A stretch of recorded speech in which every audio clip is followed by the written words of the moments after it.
வணக்கம் juniors. Section 366 of Indian penal code and section 9 of the child marriage act.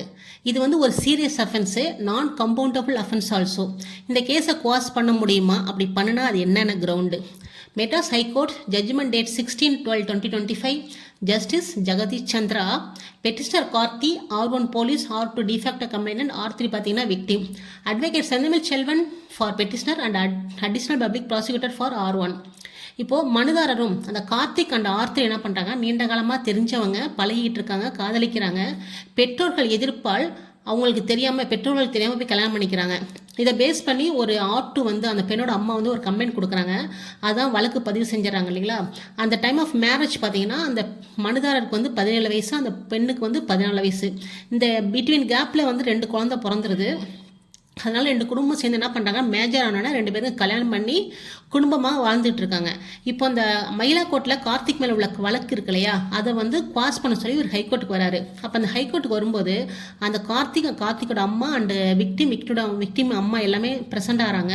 Present ஆகி அந்த complaint கொடுத்த de facto complaint R2வும் கார்த்தியும் சேர்ந்து joint memo of காம்ப்ரமைஸை file பண்ணுறாங்க. அதையும் தாண்டி 2 பேரும் தனித்தனியாக ஒரு ப்ரூஃபை விட்டு ஃபைல் பண்ணுறாங்க. இந்த காம்ப்ரமைஸை பேஸ் பண்ணி, காம்ப்ரமைஸ் மெமோவை பேஸ் பண்ணி இந்த ஹைகோர்ட் வந்து இதை பாஸ் பண்ண முடியுமா என்று கன்சிடர் பண்ணும்போது recent judgement, supreme court judgement ஒன்று வந்து இங்கே எடுத்து சொல்கிறாங்க. அது என்னன்னு பார்த்தீங்கன்னா, Kirubakaran versus state, citation 2025 INSE 1272. இந்த கேஸுங்கிறது same nature of the case தான். இந்த கேஸை பார்த்தீங்கன்னா, அந்த சைட்டேஷன் கிருபாகரன் கேஸில் அந்த அமெரிக்க உச்சநீதிமன்றத்தின் முன்னாள் இணை நீதிபதி பெஞ்சமின் என் கார்டோசா அவரோட குவாட்டை வந்து இங்கே எடுத்து சொல்கிறாங்க. அது என்னன்னு பார்த்தீங்கன்னா, the final cause of law is the welfare of the society.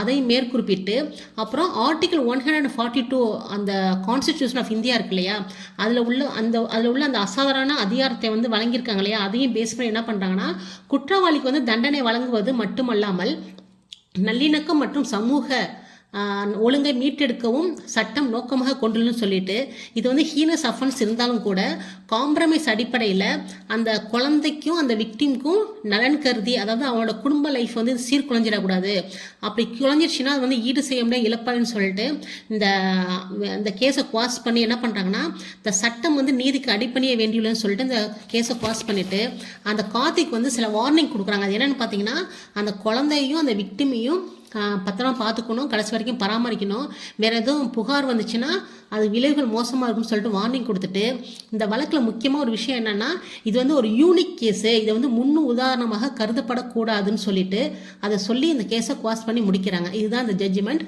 Follow பண்ணிக்கங்க. தேங்க்யூ.